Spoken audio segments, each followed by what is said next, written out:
Fast forward all of these years, and what you see today is, the massive fruition of that original project when we look around and see the types of predictive policing technologies and facial recognition technologies and so forth. And so this has been that 50 plus year project begun at that moment when civil rights and development of computing had that first clash. That was Charlton McIlwain, Professor of Media at New York University and our guest today on Digital Mindfulness.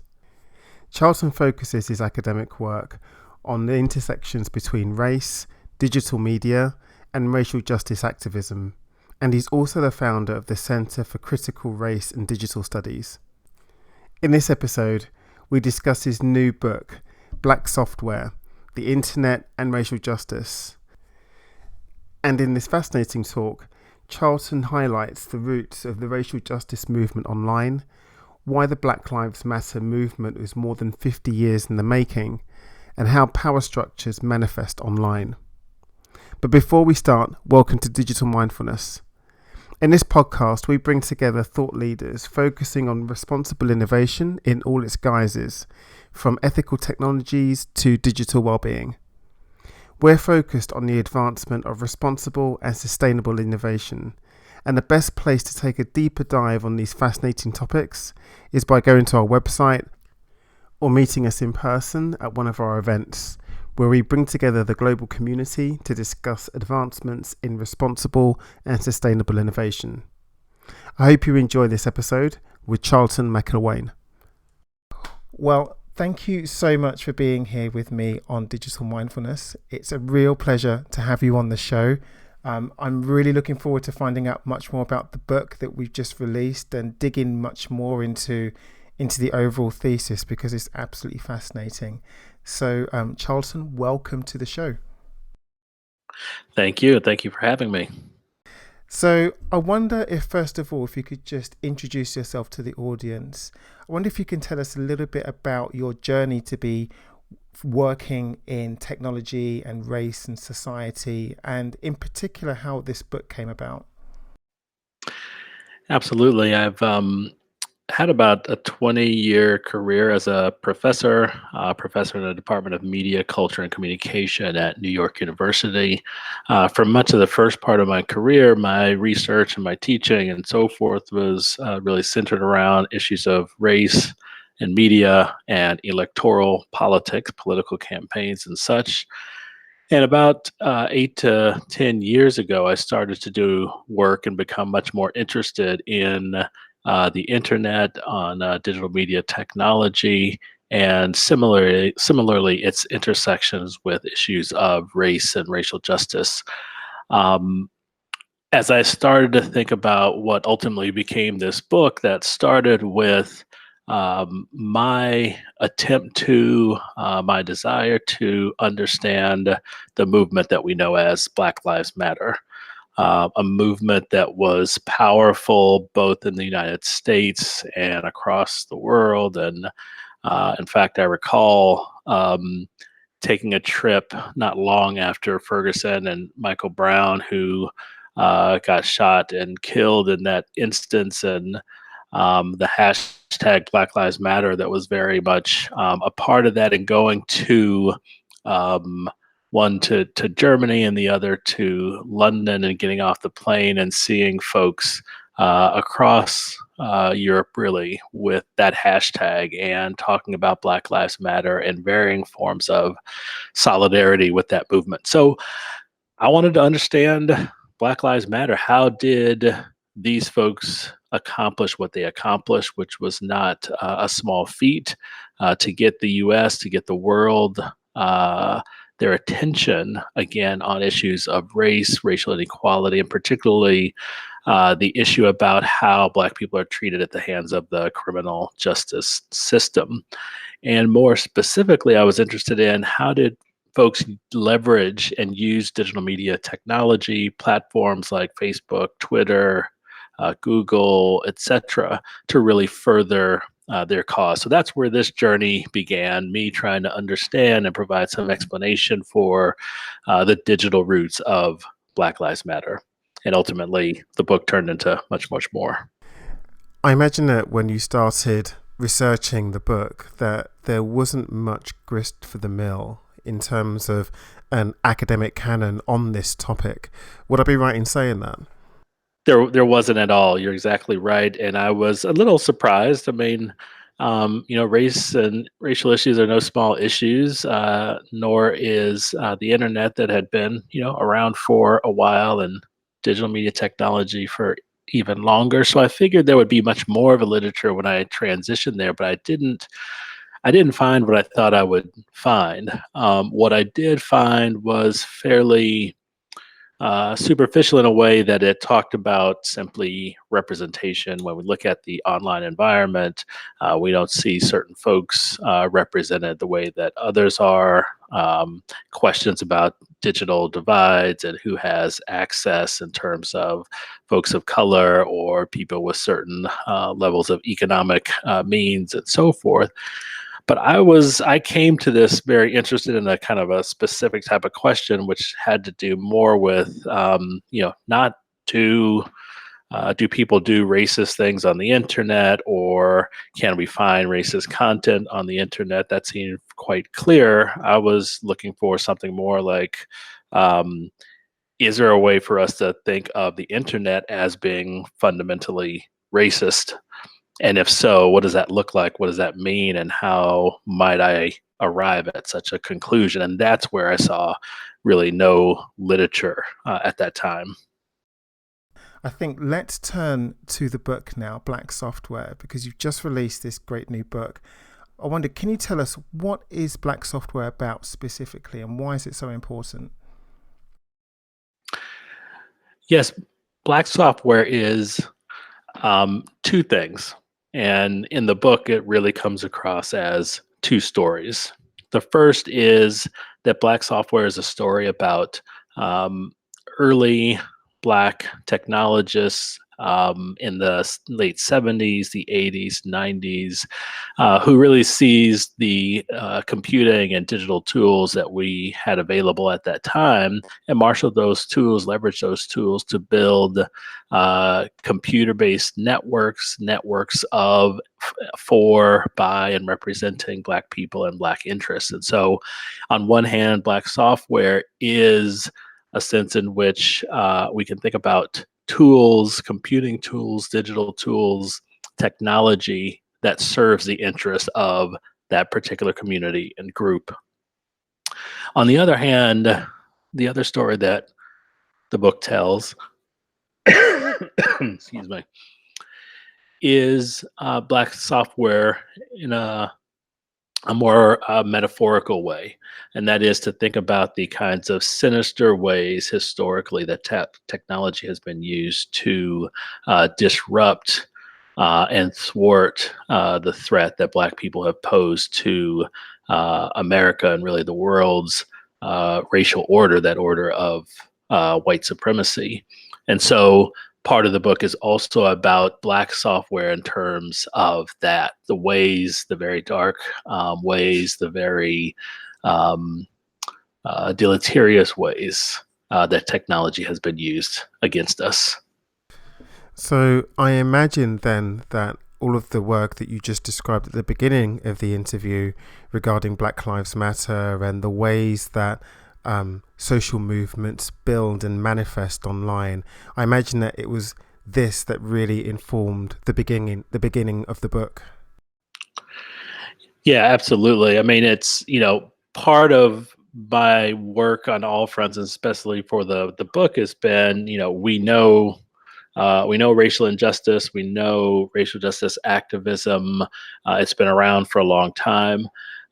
If we try to understand the intersection between the two, then the question really becomes where, in a digital space, on an online platform, do I look for sort of corollaries to these things?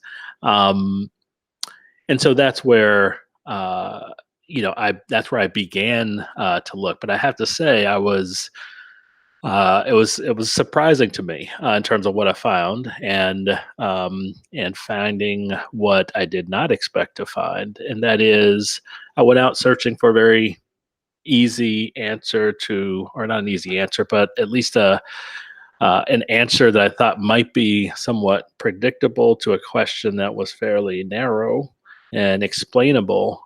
Um, and one that was historically limited, meaning I figured I might end up talking about something that was a 3 year phenomenon, maybe 50 at the largest sort of range, maybe a 20-year time frame if we go back to the early internet.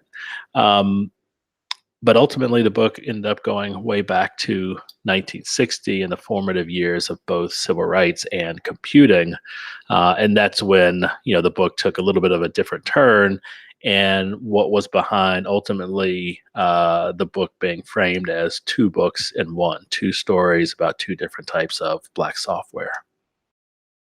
And that's really fascinating, because then the book, it's, and I know of course it's very much written on the cover, but the book really is a historical book, as well as a critique of what's currently happening, and looking at current social networks and the way that these networks kind of manifest around black people, and racial issues and racial injustice online.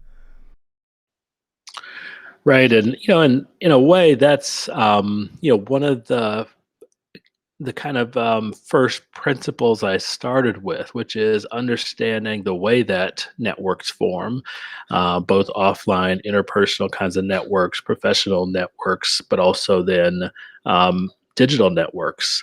And so that was one of the first instances to me when I said, look, here is a movement like Black Lives Matter that's been able to raise persistent attention to these issues using primarily digital tools and platforms. And so the very first work I did was trying to understand how those networks formed within Black Lives Matter on platforms, particularly like Twitter. But the other thing that that told me, as I was still seeking this answer and explanation for how Black Lives Matter came to be, how did it become so successful, it was very clear that the networks we saw in the present were very much connected further and further back into the past with both other people, um, and with other times. And what I mean by that was there was a moment where I said, here is a group of people who are using technology in such a successful way, such a facility with the technology itself, such an understanding of how networks work, how information spreads, how contagion spread in digital online networks. And that just doesn't come from nowhere. People don't just decide to one day open up a Twitter account and all of a sudden start producing content that is viral and connected and draws the attention of the world. So that's where I said, this has to come from somewhere, meaning there were roots with other people, other movements, other times. And that's what began my journey backwards that ends up in the early 90s, then the 80s and late 70s, and then ultimately back in the 60s where I decided to begin. I think the rise of digital networks around social movements, particularly as you're saying, how they mimic viruses, is absolutely fascinating.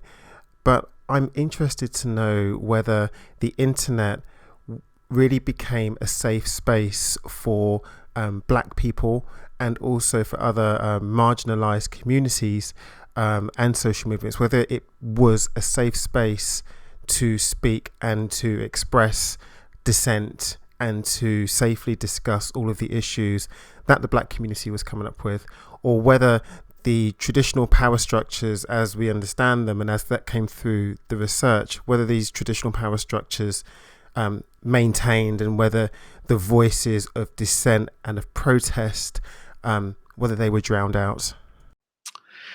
Yeah, it's a very interesting question. And, I think the answer is really, um, by and large, no, there has not been a safe space. And so if we go back to the late 80s, early 90s, um, and just the very dawn of the web, there was a moment, and that moment was in that intervening time between the kind of bulletin board systems, the way we did computer networking then, the news groups and so forth, and then what ultimately becomes Tim Berners-Lee's World Wide Web. And I think it was in that moment where um, Black people, people of color, marginalized folks saw seized an opportunity to build communities in those platforms that were safe, um, communities where everyone knew they were talking about each other's own interests, had each other's backs, so to speak. Um, and to a certain degree, that persisted in the first few years of the web when you had your walled gardens like AOL, and one could build a community within AOL that was sort of self-selecting in a way and create a kind of safe space. Um, but even during that time, in the book, I talk a lot about the sort of formation of some early uh, Usenet news groups, and how there was conversation very specifically on those about should we form a news group about African American interests, and the overwhelming answer was yes. And there were all kinds of community standards and rules and a very kind of idyllic democratic way of deciding how this group was going to work. And then ultimately, the group starts, and the first things you start to see are the same old prejudices and discrimination about people of color that are raised. The flame wars, if you remember those, that terminology, the flaming, the language, the offensive interactions. So that's been there from the beginning, and I think what we've seen. Um, both in this shorter period of the web and certainly over the long history, 50 years now, of the internet, is that it has become the space in which we live our lives, almost every facet of our lives. And because of such, it has become the place that also manifests the same structures of racial discrimination, prejudice, and so forth. And so I think that's what, unfortunately, our internet has become over this time. And I guess it's just a microcosm of life before the internet, right? That the same power structures, I guess, that created this system have just become, they've just been mapped onto, they just recreated themselves in the digital space. Indeed, and that's taken a little bit of time, but one can see the very specific evolution. Um, I remember a lot of the folks that I talked to from for the book, talking about how this transition from, the bulletin board era, the newsgroups era, to the World Wide Web, and then from the World Wide Web to a more commercialized web, that as those things evolved, you start to see the structures grow for what the parameters online are going to be, how it's going to be governed, what kind of content is going to thrive, how much it's going to cost, who's going to be visible and invisible. And many, many, and probably most of the folks that I talk to say, you know, there was a moment, and, that moment pretty much ended about the late 1990s, as the structures offline began to really creep into and ultimately define online life. One of the things that you speak about at length in the book is the idea that the Black Civil Rights Movement online really became a threat to white hegemony and white influence online.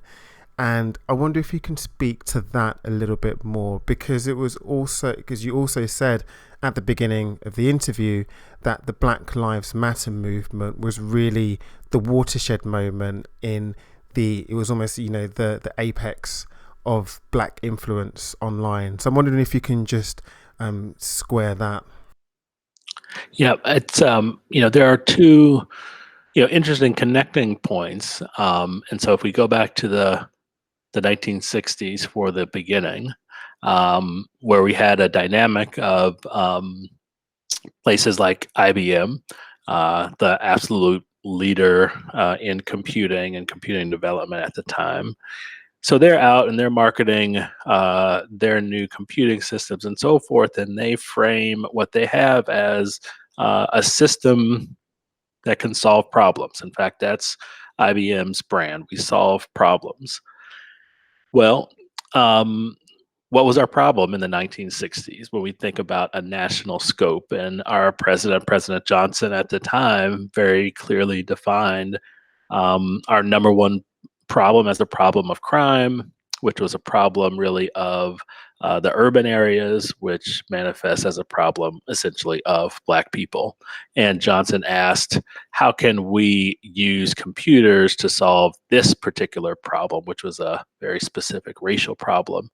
And fast forward to the end of that, by 1965, 66, you get the first uses of this computers solving the problem, quote unquote, of crime. And what those systems ended up being were the beginnings of racial profiling systems that were meant to over police, criminalize Black people, Black neighborhoods. Fast forward all of these years, and what you see today is the massive fruition of that original project when we look around and see the types of predictive policing technologies and facial recognition technologies and so forth. And so this has been that 50 plus year project begun at that moment when civil rights and development of computing had that first clash. And that manifests then in a Black Lives Matter movement where you have uh, activists and journalists and citizens using this platform to do all the great things that they did. But it wasn't too long before law enforcement got a hold of the platform, infiltrated the platform, used that to infiltrate the activist network, ultimately to find, arrest, in some cases, jail folks that were in these activist networks. And so that's how this continuously then manifests. And the issue from beginning till end is one of control. And so we can seize these technologies, we can use them for very specific purposes in terms of liberation and racial justice, but we don't own them by and large. And so we don't get to determine when they're available and what ways. And as soon as someone wants to co-opt or lock down that technology, um, then we're out of luck. And we're framing this discussion around one single movement, the Black Lives Matter movement, but it's a lot more, I would say, latent, this kind of technology, especially when we're talking about things like bias in AI or algorithmic bias. This kind of technology is being used, and particularly within a black software context, this is just being used all the time, every single day, without our knowledge or consent. Absolutely, and I think that is the more sinister, because it's what we can't see. What we can't see, we don't know to try to fight, and can't really fight it. And so, the more insidious kinds of software, as the ones you mentioned, um, are deleterious because we end up in a way that we don't know about them and so can't do anything about it. Or even if we do know about them and have some kind of awareness, there's very little that we can do. And so not being um, a technologist, perhaps, or not being a technologist who has insight into a particular proprietary software system, or all of these layers of access. We're on the outside of looking in, and more often than not, really having to acquiesce before ever having been asked the question about, do we want this tool? Do we want this service? How does this work? Who does it hurt? Who does it serve? Whose interests are furthered? All of that happens outside of our awareness, and then we're left to deal with the consequences. I think my very last question for you then is, because this is absolutely fascinating, is with your historical context that you've spent the last 5 years cultivating with this book, are you optimistic for the future with regards to this black software framework that you've created? I go back and forth. So there are a lot of times, it often depends on what part of this book I spend my time thinking about, the first or the second. Um, but I have to say that, I think where I've come down is optimism that's not based on the fact of some sense of technological utopianism or any kind of idealism about people suddenly and magically changing over the night in terms of their racial attitudes and so forth. I think what we see throughout the historical record is a constant struggle, a constant back and forth where new technologies are made for one purpose, used by others, often the marginalized, those who don't have a voice, for different purposes to help pursue their interests. Those in power take back control of those technologies, and the process repeats. And I think we are generally okay so long as we are able to and continue to struggle. I worry when we begin not doing that. So I'm optimistic to the degree that I see every day on digital platforms and in many ways folks talking about issues of algorithmic bias, pushing back on platforms about how it is they cultivate the communities that are on their platforms. As I see people uh, challenge and hold people account on places like Twitter, even if that's very thin, kind of what folks call as call out culture, and so forth. Um, I see that struggle, and that struggle makes me optimistic that things will continue to be an open question, that things will continue to change and shift in small increments. Though I'm not, an ideologue, or I'm sorry, idealistic about any of this, or thinking that this is something that will change dramatically in the short term. Fantastic. Professor McIlwain, where can people find out more about you and your work and connect with you? And of course, buy the book. Indeed, you can always go to charltonmcilwain.com. You can connect with me on Twitter at CMCILWAIN. You can buy the book anywhere you like to buy books, Amazon, independent bookstores, anywhere that you like to buy books, and certainly directly from Oxford University Press, who published the book. That's fantastic. Well, Charlton McIlwain, thank you so much for spending time with us today and taking us through your new book, Black Software, which is really fantastic. I wish you all the very best with it. Thank you so much, and thanks again for having me.